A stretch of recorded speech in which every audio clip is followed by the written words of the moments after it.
एक घर जहां सालों से एक आत्मा का वास है, एक छोटी बच्ची जो आत्माओं की दुनिया में प्रवेश कर सकती। तो क्या होगा जब कुछ काली शक्तियां इन दोनों आत्माओं का मेल करवाएगी? जानेंगे आज की वीडियो में, जो Thai horror movie home for rent के बारे में है। अब वीडियो शुरू करने से पहले आपसे एक रिक्वेस्ट है कि अगर आपको ये वीडियो पसंद आती है तो हमारे चैनल को सब्सक्राइब भी जरूर कीजिएगा। So now with that said, let's roll the intro.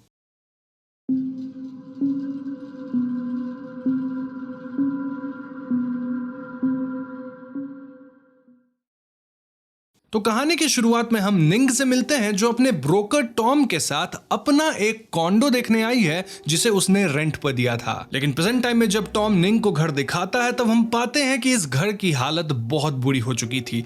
सामान टूटा हुआ था, एक कांच भी किसी ने फोड़ डाला था और लिविंग रूम तो पूरी तरह तहस नहस था। टॉम निंग को बताता है कि उनके टेनेंट्स ने घर को इसी हाल में छोड़ दिया और अपने देश भाग गए बिकॉज उनका यहाँ काम खत्म हो गया था। ब्रोकर निंग से कहता है कि वो चाहे तो लीगल एक्शन ले सकते हैं, लेकिन इसमें उनका ही ज्यादा पैसा खर्च हो जाएगा। अतः निंग के लिए बेहतर होगा कि वो खुद ही इस फ्लैट को रिपेयर करवा ले। लेकिन निंग बताती है कि उसके पास पैसे नहीं है। इनफैक्ट रेंट के पैसे से ही वो इस घर का मॉर्टगेज भी भर रही थी। तब टॉम उसे सजेस्ट करता है कि उसे खुद ही इस घर में शिफ्ट हो जाना चाहिए। वहीं निंग खुद जिस घर में रहती है वो उसे रेंट पे दे सकती है बिकॉज वो घर काफी अच्छा है। और टॉम बताता है कि उसे उस घर के 70 से 80 हजार तक का किराया मिल जाएगा। मगर निंग इस बात के लिए राजी नहीं होती। वो टॉम को बताती है कि वो घर उसका नहीं बल्कि क्वीन का है और क्वीन कभी भी उस घर को रेंट पे नहीं देना चाहेगा। यहाँ से सीन कट होता है और हम आते हैं एक आलीशान बंगलो में। इस घर के आगे लिखा है इंग्स हाउस और ये निंग और उसके हस्बैंड क्वीन का अपना घर था। घर में उनके अलावा उनकी 7 साल की बेटी भी थी जिसका नाम था इंग।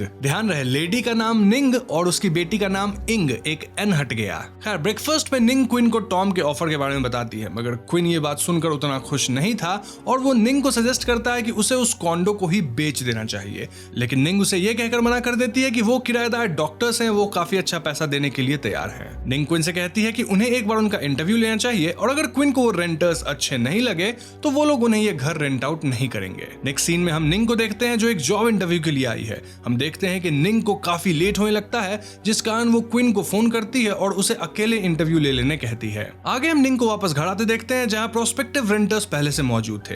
ये रेंटर्स थे डॉक्टर नुच और उनकी मॉम रात्रि। जब निंग घर पहुंचती है तो वो रात्रि और क्वीन को आपस में बात करते देखती है जहां क्वीन के हाथ में एक लाल किताब थी। रात्रि क्वीन से कहती है कि अगर वो इस घर में शिफ्ट होती है तो वो इस बारे में आगे बात करेंगे। हम देखते हैं कि क्वीन रात्रि की बात को काफी ध्यान से सुन रहा होता है, जो देख निंग थोड़ा अनकंफर्टेबल लगती है। लेकिन तभी वहां टॉम आ जाता है जो निंग को रात्रि और उसकी बेटी नुच से इंट्रोड्यूस करवाता है। टॉम बताता है कि दोनों माँ बेटी डॉक्टर्स हैं और रात्रि अभी अभी रिटायर हुई है, इसीलिए वो दोनों बैंकॉक में एक घर ढूंढ रहे हैं। डॉक्टर निच भी निंग से काफी वार्मली बात करती है और उसके घर की तारीफ भी करती है, सेइंग कि उन्हें ऐसे ही घर की तलाश थी जो शहर के बिल्कुल बीचों बीच हो। रात्रि निंग से पूछती है कि वो लोग कब तक शिफ्ट कर सकते हैं। इसे सुन निंग थोड़ा हेजिटेट करती है बिकॉज उसे मालूम था कि क्वीन इस घर को रेंट पर देने के फेवर में नहीं था। मगर सरप्राइजिंगली रात्रि की बात का जवाब खुद क्वीन देता है, जो कहता है कि वो लोग अगले ही महीने शिफ्ट हो सकते हैं। ये सुनकर निंग काफी चौंक जाती है लेकिन कुछ कहती नहीं है। अब इसके आगे कुछ टाइम बीत जाता है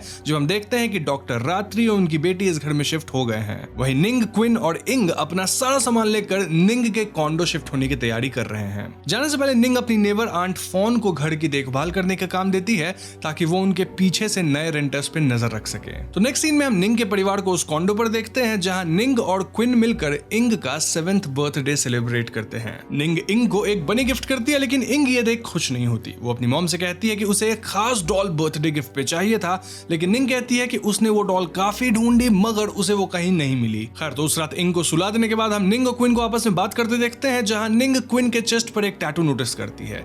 निंग क्वीन से इस बारे में पूछती है लेकिन क्वीन क्लियरली जवाब नहीं देता, सेइंग कि उसने ऐसे ही ये टैटू बनवाया है। यहाँ निंग क्वीन से उस रेड बुक के बारे में पूछती है जो रात्रि ने क्वीन को दिया था, मगर क्वीन कहता है कि उसे वो बुक बहुत वियर्ड लग रही थी जिस कारण उसने उसे बाहर फेंक दिया। अगले दिन हम निंग को वापस अपने घर की तरफ जाते देखते हैं बिकॉज उसे इंग के स्कूल प्रोजेक्ट के लिए कुछ सामान लेना था। लेकिन जब जब निंग गेट पे पहुंचती है तो नुच उसे देख परेशान हो जाती है। वो निंग से काफी रूडली पूछती है कि वो यहाँ क्या कर रही है। इस पर निंग बताती है कि उसे स्टोर रूम से सामान लेना है, जो सुन नुच उसे अंदर आने देती है। अब गेट के अंदर दाखिल होने पर निंग नोटिस करती है कि नुच शायद जानबूझकर उसे अंदर आने नहीं दे रही थी। उसे ऐसा भी लगता है जैसे कोई अंदर से छुपकर उसे देख रहा हो। डॉक्टर नुच निंग को उसका मेल भी ला कर देती है, जहां निंग देखती है कि सारे लेटर्स पहले से किसी ने ओपन कर दिए थे। ये सब उसे काफी वियर्ड लगता है, लेकिन सबसे ज्यादा चौंकाने वाली बात तब आती है जब वो डॉक्टर नुच के हाथ पे एक निशान नोटिस करती है। यह निशान वही टैटू था जो निंग ने अपने हस्बैंड के शरीर पर कल रात देखा था। जब निंग सामान लेकर वहां से निकलने लगती है तब वो देखती है कि उसे आंट फॉन का मैसेज आता है। फॉन निंग को अपने घर बुलाती है, जहां वो खुद बहुत डरी हुई लग रही थी। जब निंग फॉन से मिलती है तो वो कहती है कि डॉक्टर नुच और उसकी मॉम बहुत अजीब लोग हैं। वो दोनों दिन भर घर के अंदर छुप कर बैठे रहते हैं और कभी बाहर नहीं आते। हर सुबह 4 बजे वो लोग किसी प्रकार की चैंटिंग करते हैं जो किसी काले जादू का हिस्सा लगता है। फॉन बताती है कि कुछ दिन पहले दोनों ऐसी ही चैंटिंग्स कर रहे थे जब उन्होंने देखा कि घर के आसपास ढेर सारे काले कौवे जमा हो गए थे। आंट कहती है कि ये सब देख उनका पेट डॉग काफी भौंकने लग गया था और जब अगले दिन वो सुबह उठी तो उन्होंने देखा कि किसी ने उनके डॉग को मार डाला है। इतना कहकर आंट फॉन बहुत रोने लगती है, जिससे निंग भी शॉक्ड हो जाती है। अब उस दिन घर पहुंचकर निंग डॉक्टर नुच और उनकी मॉम पर बैकग्राउंड चेक करने की कोशिश करती है, जिसमें उसे पता लगता है कि थाईलैंड मेडिकल एसोसिएशन में वो दोनों लिस्टेड ही नहीं है। अब इस बात से निंग और भी परेशान हो जाती है और अपना कंसर्न क्वीन के साथ शेयर करती है, लेकिन क्वीन का मानना था कि क्योंकि रात्रि रिटायर कर चुकी हैं इसलिए उनका नाम लिस्ट में नहीं होगा। यहाँ एक बार फिर निंग क्वीन से उस टैटू के बारे में पूछती है, लेकिन क्वीन एक बार फिर बात टाल देता है। तो नेक्स्ट सीन में हम उसी रात का समय देखते हैं जहां निंग के घर के आसपास हम ढेर सारे ब्लैक क्रोज को जमा होते देखते हैं। निंग और इंग दोनों सो रहे थे जब अचानक कमरे में कुछ हलचल होती है। हम देखते हैं कि इंग की नींद खुल जाती है और वो निंग से कहती है कि कोई उसके कमरे में मौजूद है। इंग की बात सुन निंग कमरे में चेक करती है, लेकिन उसे वहां कोई दिखाई नहीं देता। तभी अचानक निंग को एक बार फिर आंट फॉन का मैसेज आता है जो उसे बताती है कि रात्रि और नुच फिर से वो रिचुअल कर रहे हैं। निंग आंट का भेजा हुआ वीडियो देखती है जिसमें वो क्लियरली घर के अंदर से कुछ चैंटिंग्स की आवाज सुन पा रही थी, लेकिन वीडियो देखते हुए निंग नोटिस करती है कि कोई फोन को वीडियो रिकॉर्ड करते हुए देख लिया है। निंग आंट से पूछती है कि कहीं वो पकड़ी तो नहीं गई, लेकिन आंट फोन कोई जवाब नहीं देती। इधर निंग को बाहर लिविंग रूम में क्वीन दिखाई नहीं देता और वो क्वीन को फोन लगाती है और क्वीन कहीं बाहर से आता है जहां उसके हाथ में वही लाल किताब थी। पूछने पर क्वीन एक बार फिर निंग से झूठ कह देता है कि वो बस किसी चूहे को बाहर फेंकने गया था जो घर के अंदर आ गया था। निंग नोटिस करती है कि क्वीन उससे छुप कर वो किताब अपने बैग में रख रहा है, जहां उसने उस बैग को एक लॉक से प्रोटेक्ट कर रखा है। ये देख उसका शक और भी बढ़ जाता है और इसीलिए अगले दिन निंग आंट फॉन से वापस मिलने जाती है, लेकिन उसे उनके घर के आगे ताला लगा हुआ मिलता है। तभी निंग को वहां डॉक्टर नुच मिलती है जो उसे बताती है कि आंट अपने गांव वापस चली गई है, लेकिन निंग नुच से कहती है कि आंट फॉन का कोई गांव नहीं है, वो बैंकॉक की ही रहने वाली है। जो सुनकर डॉक्टर नुच और कुछ नहीं कहती, बस वहां से चली जाती है। इस बात से निंग समझ चुकी थी कि कोई ना कोई प्रॉब्लम तो जरूर हुआ है। खैर नेक्स्ट सीन में हम निंग को वापस घर पर देखते हैं जहां उसे इंग के कमरे में एक डॉल मिलती है। ये वही खास डॉल थी जो इंग ने अपने जन्मदिन पे निंग से मांगी थी।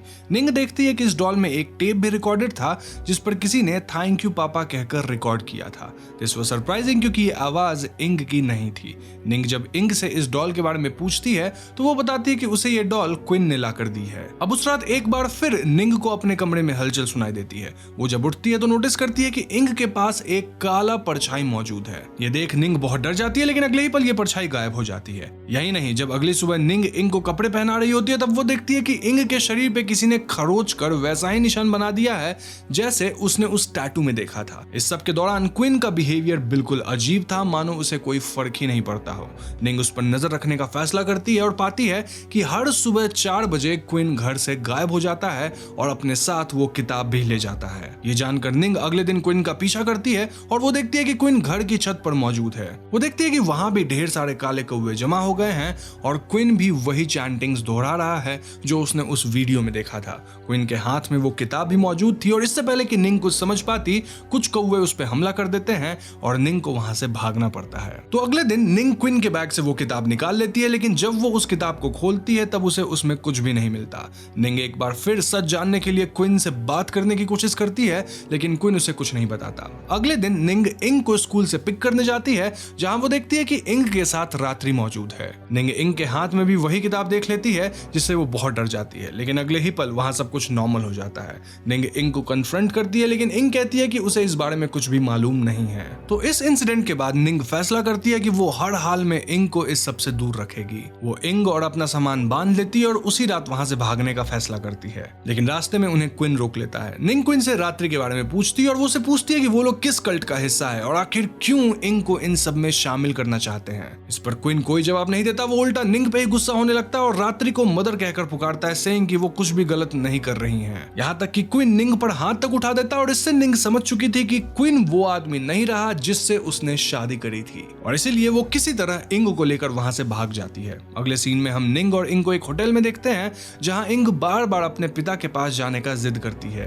इंग निंग से ये तक कह देती है कि वो अपने पिता की मदद करना चाहती है, जो सुन निंग उससे पूछती है कि वो किस बारे में बात कर रही है, लेकिन इसके आगे इंग कोई जवाब नहीं देती। इधर निंग रात्रि के बारे में और पता करती है और उसे मालूम होता है कि रात्रि असल में अपनी आइडेंटिटी बदलकर बैंकॉक में रहने आई है। उसने जो भी डॉक्यूमेंट वगैरह दिया था वो सब झूठे थे, जिससे निंग का कंफ्यूजन और भी बढ़ जाता है। हम देखते हैं कि जब निंग वापस अपने कमरे में पहुंचती है तो वहां इंग गायब थी। वो होटल के स्टाफ से इस बारे में पूछती है, जो उसे बताते हैं कि उन्होंने इंग को अपने पिता के साथ कहीं जाते देखा है। ये सुन निंग बहुत परेशान हो जाती है और हर तरफ अपनी बेटी को ढूंढने लगती है। अगले सीन में हम निंग को वापस अपने बंगले के पास पहुंचते देखते हैं, जहां वो पाती है कि रात्रि भी अपनी बेटी को लेकर गायब हो चुकी है। वो टॉम से इस बारे में पूछती है और टॉम बताता है कि रात्रि और नुच शहर के दूसरे हिस्से में घर लेने वाले हैं। निंग टॉम को सारा किस्सा बताती है और टॉम निंग को लेकर इंग को ढूंढने निकलता है। हम उन्हें आधी रात को गाड़ी में जाते देखते हैं, जहां निंग को एक और झटका लगता है। वो नोटिस करती है कि टॉम के हाथ में भी वही टैटू मौजूद है।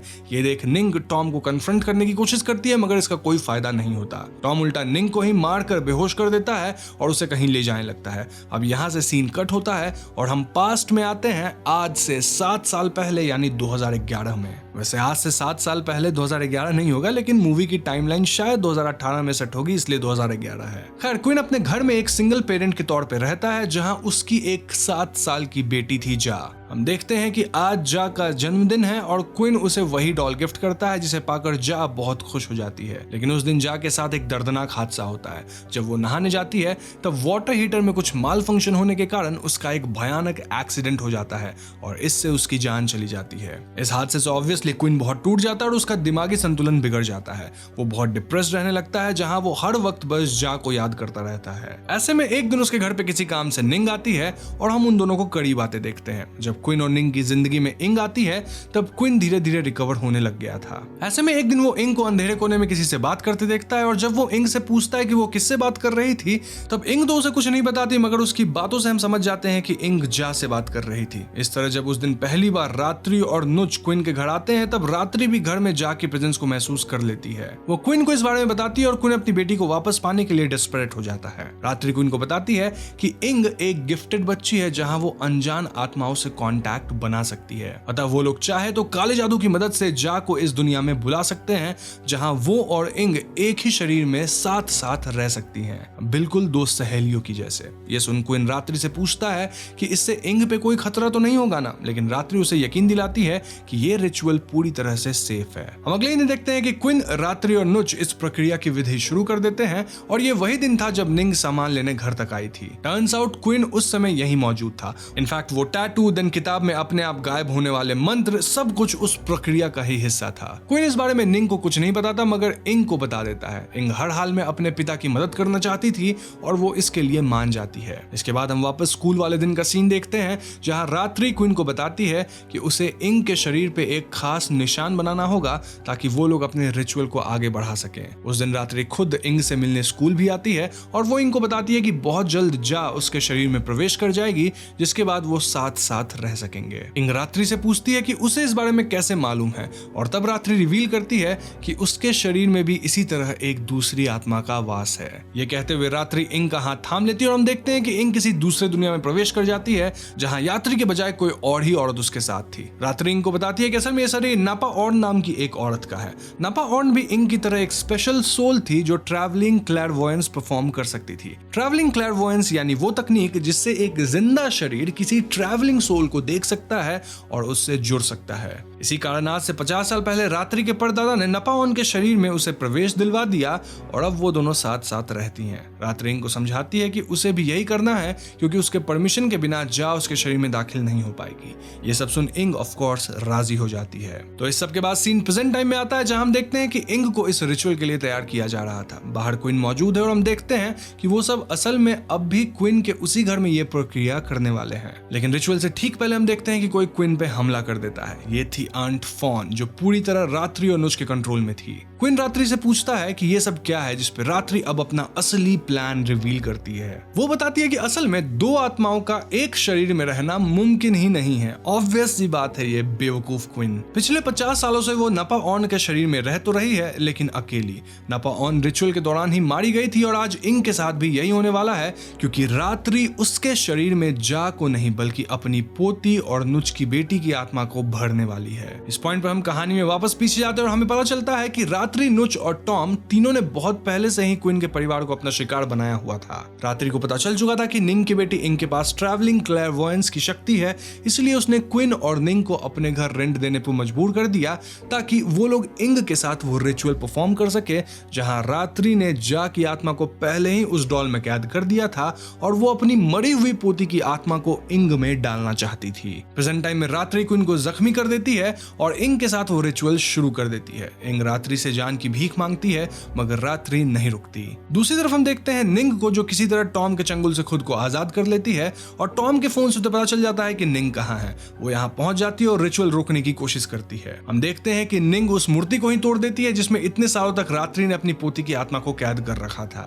इसी के साथ हम इंग को होश में आते देखते हैं और निंग उसे लेकर भागने की कोशिश करती है, मगर रात्रि उसे बताती है कि उसने बहुत देर कर दी है। इंग के शरीर में अब इंग मौजूद नहीं है। ये कहकर रात्रि निंग पे हमला करने की कोशिश करती है, लेकिन ऐन मौके पर इंग उठ खड़ी होती है। इंग अपने हाथों से नुज और रात्रि को मार डालती है। फाइनली हम यहाँ पुलिस को आते देखते हैं, जहां निंग और इंग की जान बच चुकी थी। निंग इंग से मिलने आती है और उससे पूछती है कि वो ठीक तो है ना, मगर उसकी बात सुन इंग रोने लगती है।